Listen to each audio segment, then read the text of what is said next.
একটা লোকের বউ হারিয়ে গেছে, স্বামী স্ত্রী দুজনে যাচ্ছিল, একটা নদী পার হতে হবে, নদীতে নামতে গিয়ে বউটা হারিয়ে গেছে। কোথায় হারিয়েছে? না নদীর পানিতে।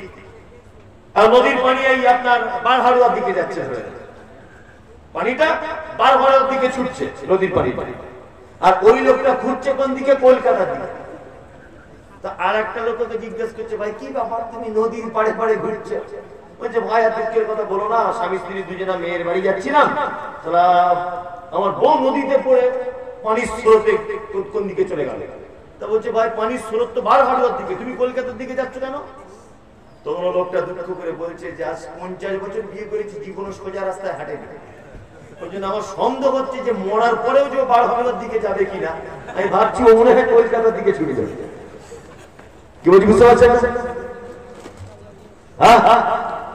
এর সঙ্গে টিকে থাকা খুব মুশকিল, এর সঙ্গে টিকে থাকা কি খুব মুশকিল। এ তো বেকা রাস্তায় চলবে, আবার এমন একটি নারী, এমন একটি জাত যে আপনি একে গিলেও খেতে পারবেন না, উগলেও ফেলে দিতে পারবেন না। আপনার স্ত্রীকে আপনি আজকে জিজ্ঞাসা করবেন, মানে একটা স্ত্রী তার স্বামীকে জিজ্ঞাসা করছে, আমি যদি মরে যাই তুমি কবে বিয়ে করবে? আমি মরে গেলে তুমি বিয়ে করবে কবে? তা পুরুষ মানুষ ও তখন বলছে যে তোমার কবরটা শুকিয়ে গেলেই বিয়ে করবো, কাঁচা থাকা অবস্থাতে করা যাবে না, লোক খারাপ বলবে। মানে এই মেয়েটা এটা শুনে বাপের বাড়িতে গেছে, বাপের বাড়িতে গিয়ে ওর ভাইকে ডেকে বলছে, ভাই তোকে একটা কথা বলবো, যদি আমি কোনোদিন মরেও যাই না ভাই, তুই এই কথাটা আমার মেনে চলিস ভাই। বলছে কি? বলছে তুই প্রতিদিন আমার কবরের উপরে এক বালতি করে পানি দিয়ে দিস। ভালো করে বুঝলি? তোর ভাই বলছে কেন রে বোন? বলছে না দিয়ে আসবি, আমি তাহলে একটু আরামে থাকবো, গরম হবে তো। আর ভাই ওটা বুঝেছে, ওর বউটা মারা গেছে, সত্যি মারা গেছে কোনো কারণে। এখন স্বামী অপেক্ষা করছে, প্রতিদিন কবর দেখতে যাচ্ছে, কবে শুক্রবার, কবে বিয়ে করবো। ঢাকা থাকলে বিয়ে করলে লোক খারাপ বলবে, যে ধৈর্য থাকলো না রে বিয়ে করে বসে বললো। এখন 4-5 মাস ধরে কবরে যায় আর আসে, দেখে কবর আসো যায় না। আর ও একদিন যারা কি করে দেখছে যে আমি একদিন লুকিয়ে থাকবো, যে টাটকা পানি দেখি এখানে কি কেউ পানি ছিটিয়ে যায়। একদিন দেখতে পাচ্ছে যে ওর ভাই এসে পানি দিচ্ছে কবরের উপরে। ও তখন গিয়ে বলছে, কি ব্যাপার শালা বাবু, তুমি তোমার বোনের কবরে পানি দিচ্ছ কেন? তখন বলছে, দুলা ভাই আমার বোন মারা যাওয়ার আগে বলে গেছে যে কবর শুকিয়ে গেলে তো দুলা ভাই বিয়ে করবে, যাতে ও অন্য পুরুষকে, অন্য নারীকে জীবনে বিয়ে করতে না পারে, ওই জন্য আমাকে বলে গিয়েছে প্রতিদিন পানি দিতে। আমিও নিয়ত করেছি যতদিন বেঁচে থাকবো পানি দিয়ে যাবো। কি বুঝতে পারছেন? এর নাম হচ্ছে নারী। এর স্বামীকে সহজে ছাড়বেও না, আবার ওর সহজে সুনাম করবেও না, অথচ ওকে ও কাউকে ভাগ দিতে পারবে না। অথচ ওকে আপনি জিজ্ঞাসা করবেন, তোমাদের ফরিদার আব্বা কেমন? আপনার স্ত্রীকে জিজ্ঞাসা করবে অন্য কোনো মেয়ে, তোমাদের ফরিদার আব্বা কেমন? ও এক চান্সে বলবা, বলিস না আমার আব্বা মায়ের কথা 13 বছর জ্বলছি, ওর সঙ্গে বিয়ে হয়ে থেকে জ্বলছি, অথচ আপনারই খায়, আপনারই পরে, আপনার শাড়ি, আপনার ব্লাউজ, আপনার সব 13 বছর নাকি জ্বলছে। সোনা গয়না হীরামণি মুক্তা সব দান, তবু জীবন আপনার কাছে ভালো হতে পারবে না। বুঝতে পারছেন? তাহলে ভালো হয়েছিলেন কে? মুহাম্মদ সাল্লাল্লাহু আলাইহি ওয়াসাল্লাম। বর্তমান আমি মনে করি কোন মেয়ে যদি তার স্বামীকে যদি সার্টিফিকেট দেয় যে আমার স্বামী উত্তম স্বামী, আমি তো মনে করি পৃথিবীতে ওই লোকটা অরিজিনালি উত্তম, অরিজিনালি উত্তম। ওই জন্য স্ত্রীদের কাছে একটু উত্তম হওয়ার চেষ্টা করবেন। আল্লাহ তাআলা বলছেন, ফাসাতুবসিরু ওয়া ইউবসিরুন, অচিরে আপনি দেখতে পাবেন, তারাও দেখতে পাবে। বাইয়িকুমুল মাকতুল, কারা রয়েছে কল্যাণের ভিতরে আর কারা রয়েছে অকল্যাণের ভিতরে। ইন্না রাব্বাকা হুয়া আ'লামু বিমান যাল্লা আন সাবিলি ওয়া হুয়া আ'লামু বিল মুহতাদিন, নিশ্চয় আল্লাহ জানে কারা গোমরাহির পথে আছে আর কারা হেদায়েতের পথে আছে। মক্কার মুশরিকেরা বলতো না মুহাম্মদ সাল্লাল্লাহু আলাইহি ওয়াসাল্লাম গোমরাহির পথে আছে, বলতো কি বলতো না? আল্লাহ তাআলা বলেন, ইন্না রাব্বাকা হুয়া আ'লামু বিমান যাল্লা আন সাবিলি ওয়া হুয়া আ'লামু বিল মুহতাদিন। আল্লাহ বলছেন আমি ভালো জানি কে হেদায়েতে আর কে গোমরাহিতে। জানে কে? আল্লাহ। এবার একটা কথা বলি, আচ্ছা বলুন তো, সারা পৃথিবীতে কিয়ামত পর্যন্ত মুহাম্মদ সাল্লাল্লাহু আলাইহি ওয়াসাল্লামের উম্মত থাকবে কি থাকবে না? থাকবে, থাকবে। আবু জেহেলের কোন উম্মত টিকে আছে? আছে? আবু লাহাবের আছে? আছে? আব্দুল্লাহ ইবনে উবাইর আছে? নাই। উম্মত তো দূরের কথা, আবু জেহেল যে বাড়িটা, তার বাড়িতে এখন লক্ষ কোটি হাজি সাহেব তার মুখে পায়খানা করে। কি বলছি বুঝতে পারছেন? তার মানে ও চলে গেল জল্লা গুমরাহিতে, আর হেদায়েতের পথে তাহলে ছিলেন কে? মুহাম্মদ সাল্লাল্লাহু আলাইহি ওয়াসাল্লাম। আল্লাহ তাআলা এইবার মুহাম্মদ সাল্লাল্লাহু আলাইহি ওয়াসাল্লামকে কয়েকটা বিষয়ে গাইডলাইন দিচ্ছেন। এক, আলা তুদিল মুকাজ্জিবিন, কখনোই আপনি আনুগত্য করবেন না মিথ্যুকদের। এই যারা কথায় কথায় মিথ্যা কথা বলে, এদের আনুগত্য করা যাবে না। আমি এখন বর্তমানে দেখতে পাচ্ছি পৃথিবীর সবথেকে মিথ্যা কথা বলার যদি নোবেল পুরস্কারের ব্যবস্থা যদি থাকতো, তাহলে এই পীর পূজারী ভণ্ড কিছু আলেমরা এই নোবেল পুরস্কার পেত। কি বলছি বুঝতে পারছেন না? মানুষ মানুষের জন্য মিথ্যা কথা বলতে শুনেছি, কিন্তু মুর্শিদাবাদের একটা কি মুফতি সাহেব আছে, ওর নাম ভুলে যাচ্ছি, কি জুবায়ের কি বলছে, না না মুফতি জুবায়ের, বড় মুফতি সাহেব, বড় মুফতি সাহেব কিছুদিন আগে ফতোয়া দিচ্ছে, বলছে ব্যাংকের যে টাকা সুদ হয় ও সুদের টাকা খাওয়া যায় না। কি বলছি বুঝতে পারছেন? আপনাদের এই ঝাড়খণ্ডের, আমি ওর নাম করি না, জাহাঙ্গীর না কি বলছে, জাহাঙ্গীর, ওই জাহাঙ্গীরও বলছে ব্যাংকের যে টাকা সুদ হয় ওটা খাওয়া যায়। মিথ্যুক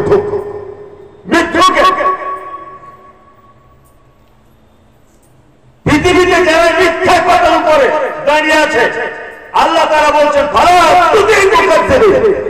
কখন আপনি মিথ্যুকদের আনুগত্য করবেন না। যেই মিথ্যুক হোক, কত বড় মিথ্যাবাদী। বক্তব্য দিতে আসছে হুজুর, বক্তব্য দিতে বক্তব্য দিচ্ছে, কি বলছে, আব্দুল কাদের জিলানী মায়ের পেট থেকে কোরআনের হাফেজ হয়েছিলেন। মিথ্যা কথা নয়। বক্তব্য দিতে তিনি বলছেন যে আব্দুল কাদের জিলানী মায়ের পেটের ভিতরে ছিলেন। ওনাদের দরজা একটা ভিখারি চলে এলো, এই ভিখারিটা এসে বলছে আমাকে কিছু ভিক্ষা দাও। আব্দুল কাদের জিলানী দেখছেন ভিখারিটা বদমায়েশ, আমার মায়ের সঙ্গে উল্টো পাল্টা কাজে লিপ্ত হতে পারে, এই জন্য পেট থেকে বার হয়ে লোকটাকে হত্যা করে দিয়ে আমার পেটের ভিতরে ঢুকে গেল। না, মিথ্যা কথা। আল্লাহ বক্তব্য রাখছেন, কি বক্তব্য রাখছেন? বলছে ইমাম আবু হানিফা ৯৭,০০০ বার নিজের চোখে আল্লাহকে দেখেছে। কি মানা যায়? আল্লাহ দেখুন, আপনাকে বলি মিথ্যা কথা কেমন করে বলছে। বলছে ইমাম আবু হানিফা রমজান মাসে কাবাতে তারাবি পড়তেন, এক এক রিকাতে এক এক বার কোরআন খতম করতেন। বক্তব্য হুজুরের মুফতি সাহেব বলছে আবার কেমন করে? বলছে একটা পায়ে দাঁড়িয়ে এক খতম দিতেন, আর একটা পায়ে দাঁড়িয়ে আর এক খতম দিতেন। পাবলিক তখন বলছে নারে তাকবীর, আল্লাহু আকবার। এই হচ্ছে বক্তব্য। আল্লাহ তাআলা বলছেন ফালা তুদিল মুকাজ্জিবিন, কখনোই আনুগত্য করবেন না যারা মিথ্যা কথা বলে। নিজের জন্য মিথ্যা কথা বলুক, আর দুনিয়াবি মিথ্যা কথা বলুক, আর দ্বীনের জন্য মিথ্যা কথা বলুক। সব থেকে বড় ক্ষতিকর কোন ক্ষতিকর? দ্বীনের ব্যাপারে যারা মিথ্যার উপরে দাঁড়িয়ে থাকে, তারা সব থেকে বড় ক্ষতি করেছে। আর একটা মজার কথা বলে দিই আপনাদের। মজার কথা কি? যখন মিথ্যা কথাগুলো বলছে না হুজুর, আর আপনি যখন যাচাই বাছাই করার জন্য হুজুরকে জিজ্ঞাসা করছেন, হুজুর আপনি যে কথাটা বলছেন এর কোনো দলিল আছে? আল্লাহ কোরআন মাজিদে বলেছেন ফাসআলু আহলা যিকরি ইন কুনতুম লা তা'লামুন বিল বাইয়িনাতি ওয়াস সুবুর, নিশ্চয়ই তোমরা প্রশ্ন করে জিজ্ঞাসা করে নাও জ্ঞানী মানুষদের কাছ থেকে, তোমাদের যেটা জানা নেই তোমরা অবশ্যই প্রমাণ সহকারে জানো। আল্লাহ সুবহানাহু ওয়া তাআলা জানার কথা বলেছেন। আপনি এই আয়াতের দিকে লক্ষ্য রেখে যখন পুরো আলেম ওলামার কাছে জানতে যাচ্ছেন না, তখন হুজুর আপনাকে প্রথম জিজ্ঞাসা করছে তুমি কি করো, কি করো তুমি? বলছে হুজুর আমি জেনারেল শিক্ষিত ছেলে। তখন হুজুর ধুমকি দিয়ে বলছে জেনারেল শিক্ষিত ছেলে, তুমি হাদিস কোরআন কি বুঝো? তারপরে ও ভয় আর কিছু জানার চেষ্টা করলো না। তার মানে আমাদের জানার আর কোন অধিকার থাকলো না। মৃত্যুদের মিথ্যার উপরে দাঁড়িয়ে থাকতে হলো বাকি জীবনটা, তাই না? একটা লোক গরু চেনে না, গরু, একটা লোক কি গরু চেনে না। আমেরিকার বাড়ি, বাড়ি ঝাড়খণ্ডে, কিন্তু আমেরিকায় থাকতো, এসেছে ঝাড়খণ্ডে 30 বছর পর। এখন ও এসে মনে মনে ভাবছে একটু গরুর দুধ হলে একটু দুধ করে পান করা যেত, গরুর দুধ খেতে ইচ্ছা করছে, একদম কথা আমার আসলে। তা লোকটা বাড়ি এসে ভাবছে একটা গরু কিনবে, টাকা পয়সা পকেটে করে নিয়ে বলছে গরু কোথায় পাওয়া যায় না, অমরপুরের গরু হাটে, ভালো করে বুঝবেন। তো গরু কেনার জন্য বার হচ্ছে, গ্রামের ওর একটা বন্ধু ছিল, তার নাম আশরাফুল। আশরাফুল তখন বলছে, আরে ফটিক ভাই যাচ্ছ কোথায়? আমেরিকা থেকে বাড়ি এসে তারপর যাচ্ছি অমরপুরে হাটে একটা দেশি গাই গরু কিনতে, দুধ খাবো ভাই ওই জন্য। তখন এর বন্ধুটা বলছে, তুমি কি গরু চিনো? বলছে তেমন ভালো চিনি না। তখন ওর বন্ধু শফিকুল বলছে, গরু কেনার আগে একবার লেজ তুলে দেখো গরু কি গরু কিনছো, বুঝলেন না? এড়ে গরু বুঝেন আপনারা না বলদ গরু বলেন কোনটা? আড়িয়া গরু, আড়িয়া গরু বলদ গরু, তাই তো? বলদ বুঝেন। ও এখন অমরপুরে হাটে গিয়ে দেখছে নাদুস নুদুস একটা বলদ গরু একটা লোক নিয়ে দাঁড়িয়ে আছে। তখন আমেরিকার এই লোকটা গিয়ে জিজ্ঞেস করছে, ভাই এই গরুর দুধ হয় কতটা? কাস্টমার দেখছে একটা ভেড়া ঢুকে যায় গরুর হাটে, মানে ভেড়ার কাটা ভেড়া। বলদ গরুর কোনোদিন দুধ জিজ্ঞেস করে রে? ব্যবসাদার তখন মনে মনে ভাবছে যে এ তো এক ভেড়া, গরু চিনে না। তখন বলছে, ভাই আগে 20 কেজি হতো, এখন বাছুরটা বড় হয়ে গেছে, এখন 15 কেজি হয়। এ তখন দেখছে কিনেই যদি 15 কেজি দুধ হয় তাহলে সাংঘাতিক গাই। বলছে ভাই দাম কত? বলছে 40,000। 40,000 টাকা দিয়ে কিনে নিয়েছে, লেখাই টেখাই করা কমপ্লিট, ভালো করে বুঝবে। তখন ওর বন্ধুর কথা মনে পড়েছিস, লেজ তুলে দেখতে হবে। তখন কেনার পরে ওই মালিককে বলছে, ভাই একটু লেজ তুলে দেখবো। তখন মালিক বলছে, অস্তাক ঠান্ডা তওবা তওবা, এই খারাপ জায়গা হাটের মাঝখানে লেজ তুলে দেখে, গরুর পিছন দিকটা খারাপ দিক না, বলছে এইটা কোনোদিন লেজ তুলে দেখে, বাড়ি গিয়ে দেখবে, বাড়ি গিয়ে দেখে।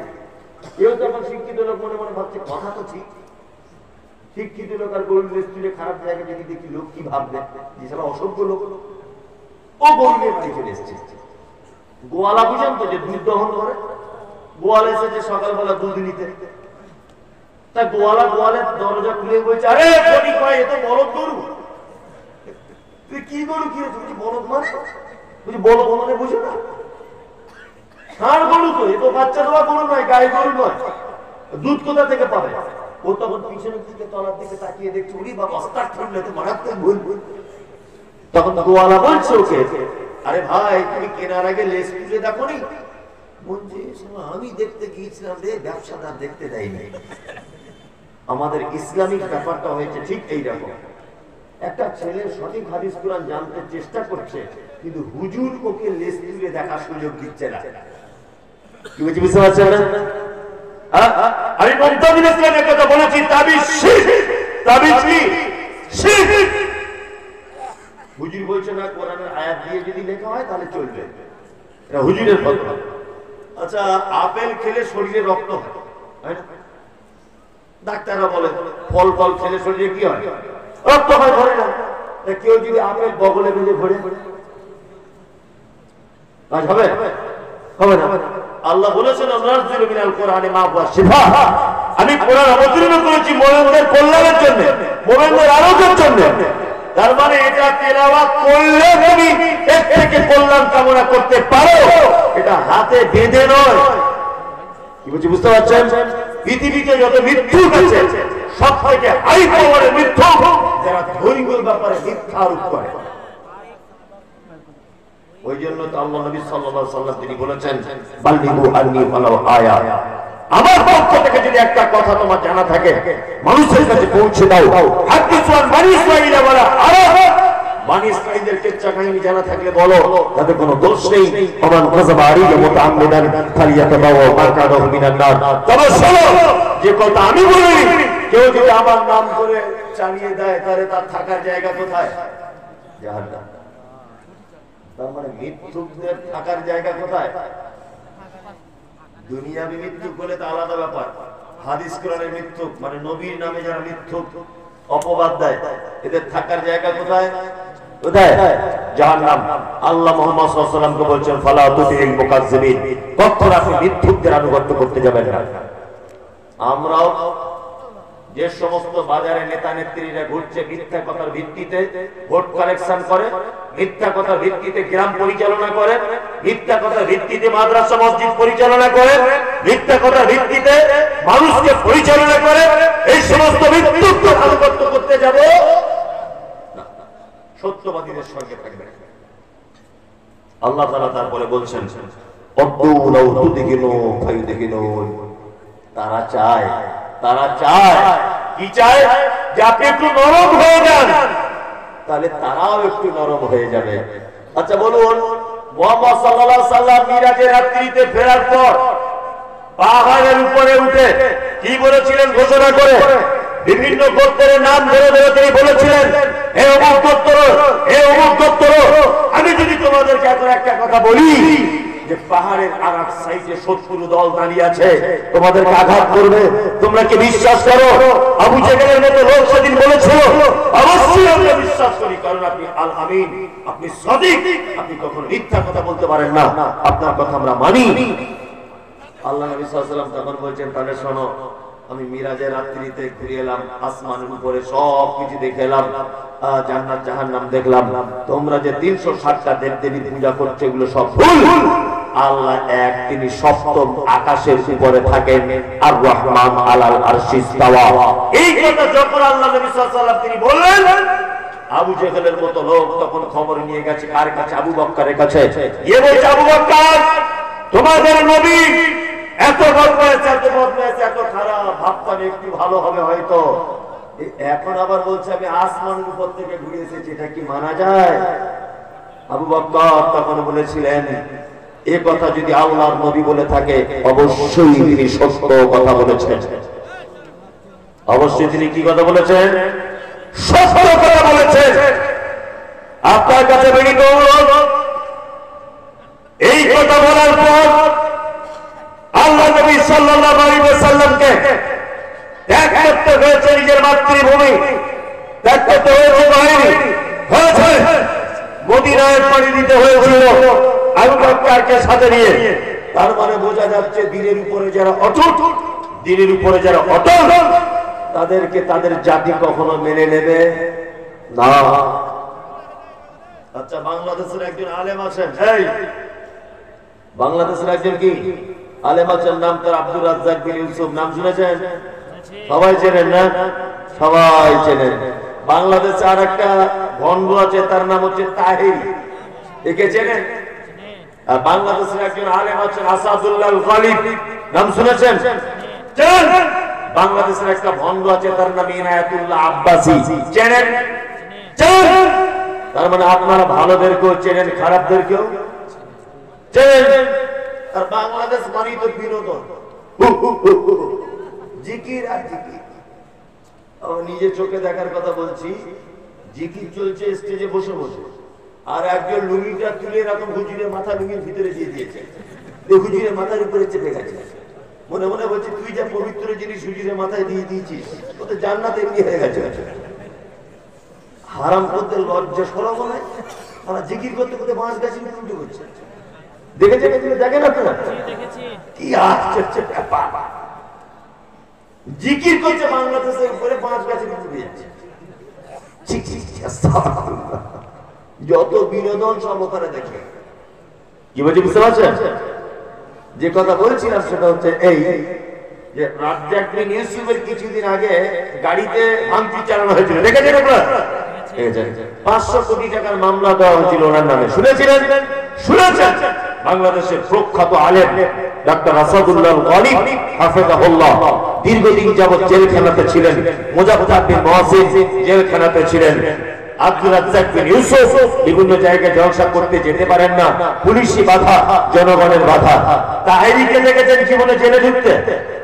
ওর বিরুদ্ধে মামলা আছে না, ওর বিরুদ্ধে কোনো মামলা নেই, কারণ তাহিরি হক কথা বলে না। কি বলছি বুঝতে পারছেন? আমাদের আহলে হাদিসরা বুঝতে পারছে না। আমার বড় আশ্চর্য লাগে, আমরা বক্তব্য দিতে পারি আর না পারি, কিছু জানি আর না জানি, ভালো করে বুঝবেন। আমাদের আকীদা মানহাজ কিন্তু ঠিক আছে, কিন্তু আহলে হাদিস গ্রামে কিছু বেদাতীদেরকে প্রধান বক্তার আসনে বসিয়ে দেওয়া হচ্ছে। কি বলছি বুঝতে পারছেন? আর বড় বড় শাইখুল হাদিসরা সভাপতি করছেন, তাকে যখন কোনো ফতোয়া জিজ্ঞাসা করা হচ্ছে তখন সে বলছে এটাও করলে চলবে ওটাও করলে চলবে, অসুবিধা নেই। কি বলছি বুঝতে পারছেন না?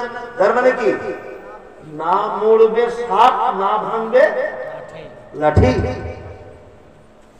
আপনাদের এখান থেকে ওমরপুর পর্যন্ত, বহরমপুর পর্যন্ত আমি 5টা হোটেল আপনাকে দেখাতে পারবো যেগুলো মুসলিম হাজি সাহেবের হোটেল, কিন্তু ক্যাশ কাউন্টারের পিছনে দেখছি দুর্গা ঠাকুরের বড় ছবি, কালী ঠাকুরের বড় ছবি। ভাই এটা কি ব্যাপার? বলছে হুজুর লজ্জা লাগছে বলতে। কি বলছে? তাছাড়া হিন্দু কাস্টমার ঢুকবে না। মুর্শিদাবাদের মাটিতে 70-75% মুসলিমদের বসবাস, 75% মুসলিমদের বসবাস। একটা বহরমপুর ওমরপুরে ডাক বাংলার মোড়ে একটা হিন্দু হোটেল আপনি দেখাতে পারবেন যে হোটেলে মক্কা মদিনার ছবি দিয়ে রেখেছে কাস্টমার ধরার জন্য? দেখতে পারবেন? এই যে আল্লাহ তাআলা এই প্রসঙ্গে বলেছেন অদ্ভুত দিন ফায়ুদি কিনো, তারা চায় আপনি একটু নরম হন। তার মানে আল্লাহ নবী কথা বলবে, আবু জাহেল তুমি 307টা দেবদেবী পূজা করছো, তুমি করো, আমি আমার আল্লাহকে নিয়ে থাকি। তাহলে আর কোনো নবীর সমস্যা হতো না? হতো না। যখন তিনি বললেন তোমরা দেবদেবী পূজা করছো, এগুলো সব মিথ্যা, এগুলো সব ভণ্ডামি, তখনই মক্কা ছাড়তে বাধ্য করা হয়েছে। আল্লাহ সুবহানাহু ওয়া তাআলা আদেশ করলেন আবু বকরকে নিয়ে চলে যাও মদিনাতে। তার মানে বোঝা যাচ্ছে নরম সুরে গা ভাঁচিয়ে কথা বললে আল্লাহ নবীকে মক্কা ত্যাগ করতে হতো না, কিন্তু হকের উপরে তিনি ছিলেন এই জন্য ত্যাগ করতে হয়েছে। আমাদের অনেক লোক রয়েছে, আপনি জিজ্ঞাসা করবেন একটা জিনিস, ও কি বলবে? একটাই ওর উত্তর, এটা করলেও ভালো না করলেও ভালো, মানে পাক্কা চিটা। করলেও ভালো না করলেও ভালো, কি চলবে না হলে চলবে না। আলেমদের ভিতরে এগুলো রয়েছে না? রয়েছে। আল্লাহ সুবহানাহু ওয়া তাআলা বলছেন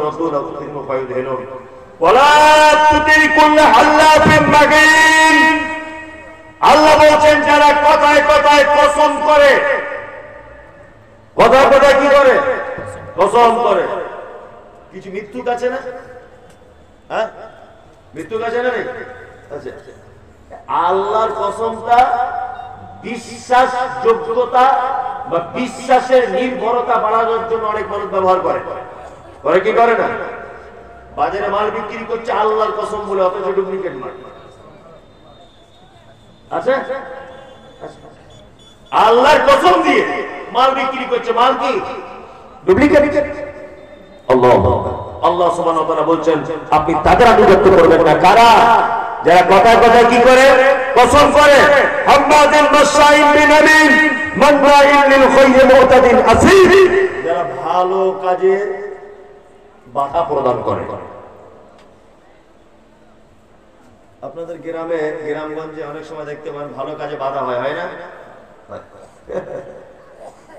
আমি অবাক হই, একটা গ্রামে 13টা ক্লাব, আর একটা ক্লাব তৈরি হচ্ছে, সমস্যা নেই, কিন্তু একটা গ্রামে মাদ্রাসা নেই, সেই গ্রামে একটা কোরআন শিক্ষার ব্যবস্থা করা হচ্ছে, এক শ্রেণীর লোক তার বিরুদ্ধে মিটিং করে করে বেড়াচ্ছে। এরকম আছে না? নেই? আছে না? ভালো কাজে অবজেকশন আছে না? আচ্ছা, আপনি গ্রামে জলসার কথা বলুন, ও বিরোধিতা করে। গ্রামে মাদ্রাসার কথা বলুন, ও বিরোধিতা করে। গ্রামে বাচ্চাদের কোরআন শিক্ষার ব্যবস্থা করুন, ওকে দায়িত্বে না রাখলে বিরোধিতা করবে। কিন্তু গ্রামে ক্লাবগুলো সিনেমা দেখছে, টিভি চলছে, খেলা চলছে, জুয়ো খেলছে, ক্যারাম বোর্ড চলছে চায়ের দোকানে, ওর কোনো মাথা ব্যথা নাই। আল্লাহ তাআলা মুহাম্মদ সাল্লাল্লাহু আলাইহি ওয়াসাল্লামকে বলছেন মান্নাইল লিল খায়রি মুতাদিন আসির, যারা ভালো কাজে বাধা দেয় তারা অবশ্যই মহাপাপী। উতুল্লিন বা'দা যালিকা জানিম আন কানা জামালু ওয়া বানি, যারা কঠিন স্বভাবে এবং যারা মাল এবং সম্পদের গৌরব করে বেড়ায়, আপনি তাদের কাছ থেকে কি করবেন? দূরে থাকবেন। সম্পদের গৌরব করেন, সম্পদের গৌরব হয়। অনেক টাকা হয়েছে না? অনেক না? অনেক টাকা।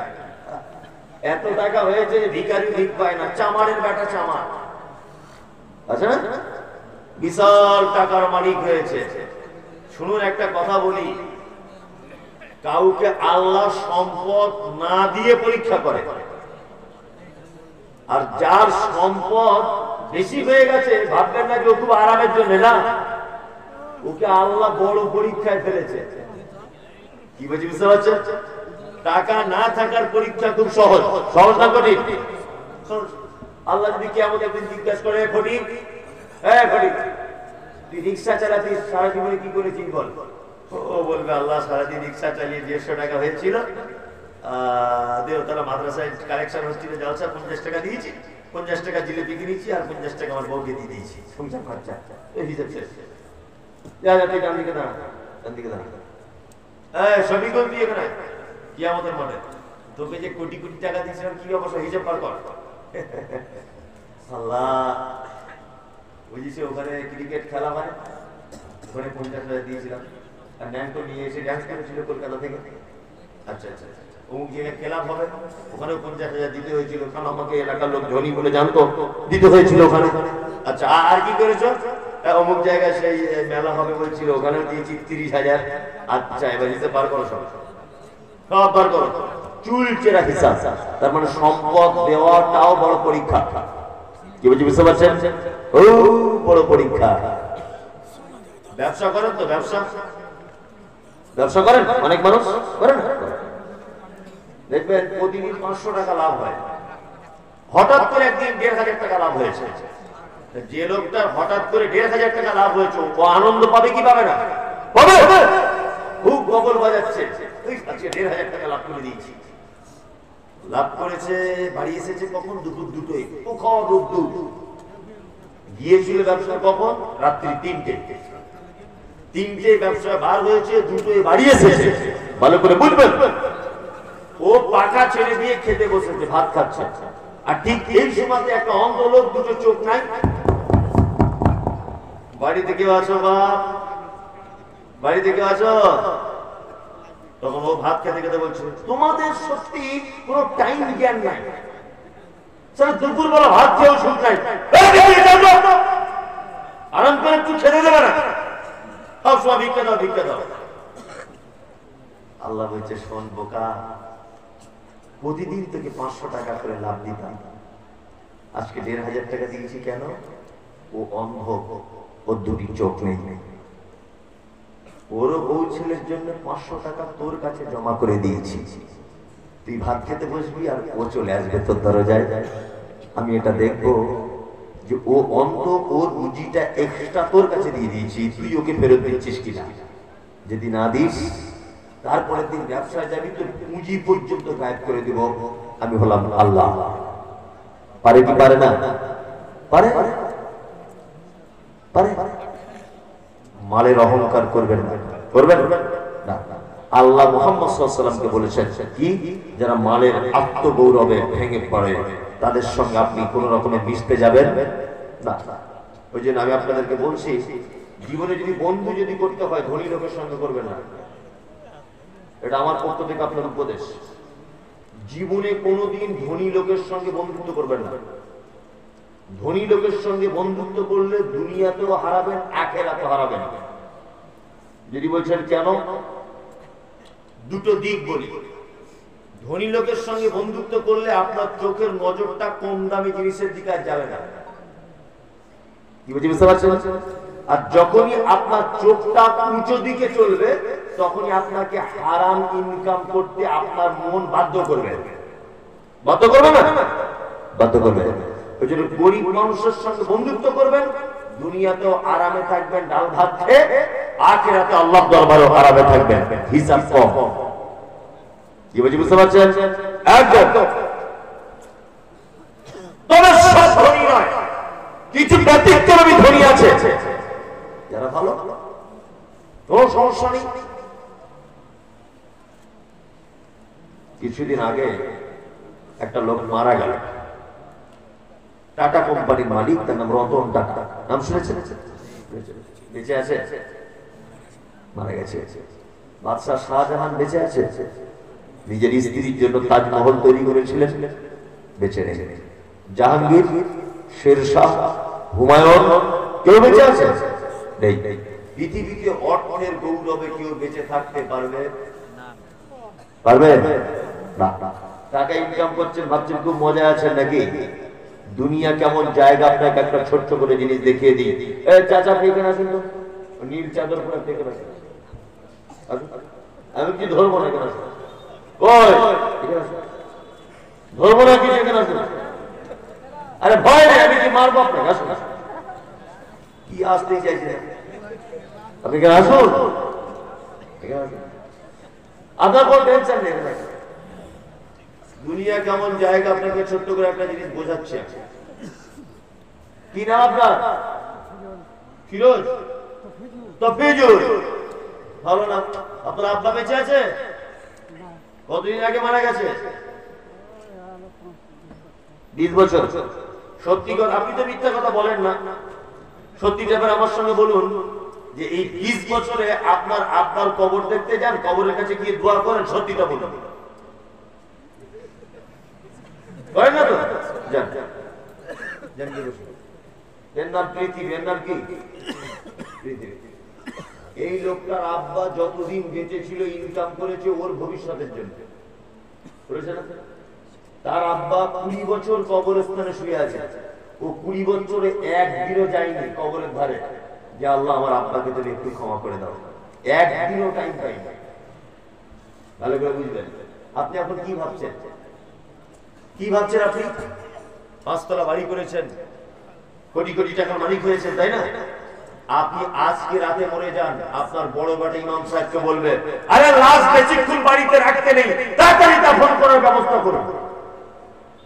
আপনার কোটি টাকা দিয়ে তৈরি করা বাড়িতে আপনার বড় বেটা বলবে লাশ বেশিক্ষণ বাড়িতে রাখা যাবে না, তাড়াতাড়ি বার কর। আপনি কবরে শুইয়ে দেওয়া পর্যন্ত খুব জোর হলে চক্ষু লজ্জার খাতিরে 2-3 দিন আপনার ছেলে মেয়েরা কাঁদবে, তারপরে বলবে রোডের ধারে টানি নেবো, ওইখানকার 1.5 বিঘা আমার, আমি নিচের তলায় থাকবো না, আমি আন্ডারগ্রাউন্ডে মালটা নেবো। এই নিয়ে হিসাব বাকি করতে করতে করতে করতে কেটে যাবে। আপনার কবর শিয়ালে খুঁড়ে দিল না আপনার লাশটাকে পুকুরে তুলে নিয়ে চলে গেল, কোনো খোঁজ থাকবে? জ্বলন্ত পরমাণু।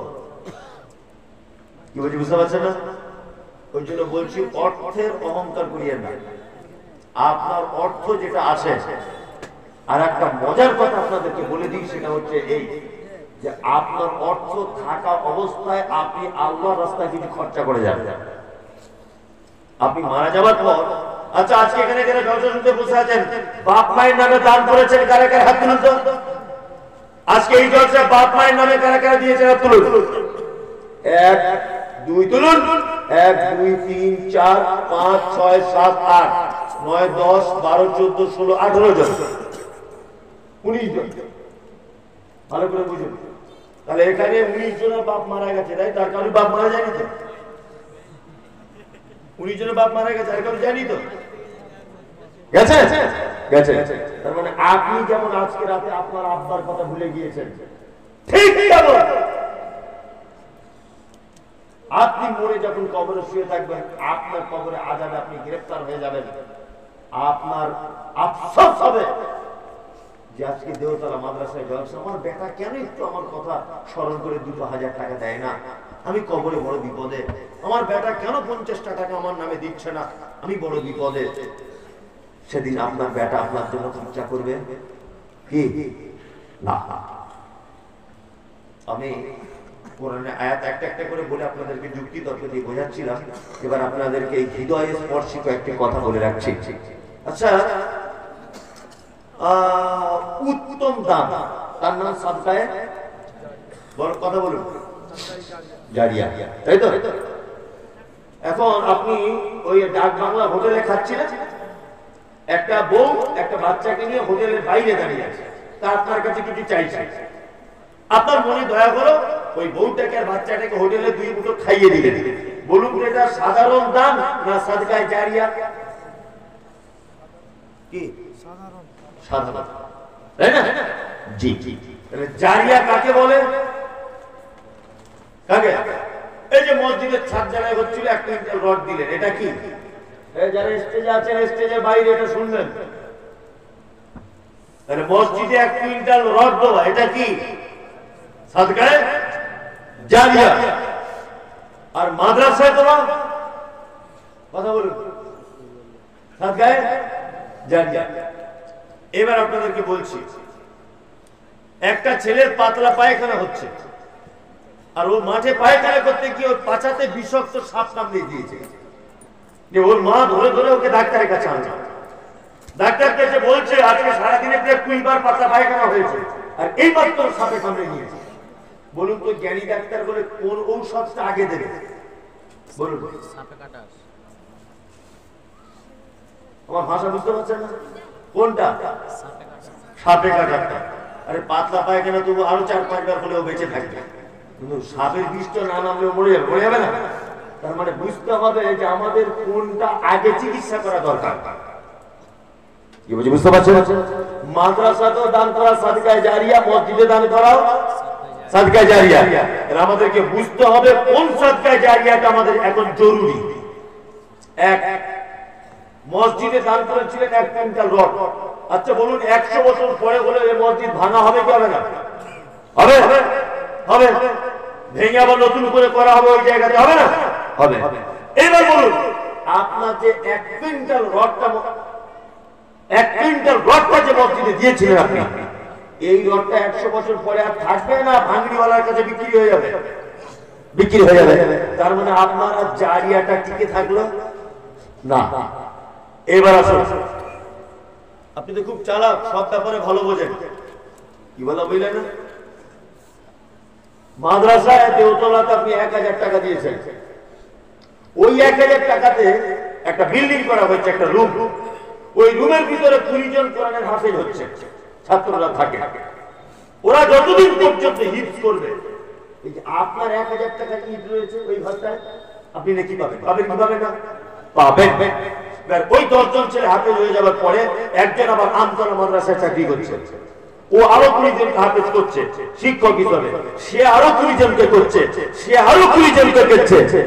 আপনি যে 1000 টাকা দিয়ে ইট দান করেছিলেন, কিয়ামত পর্যন্ত এই কোরআনের হাফেজদের সিলসিলা থাকবে না যাবে? থাকবে।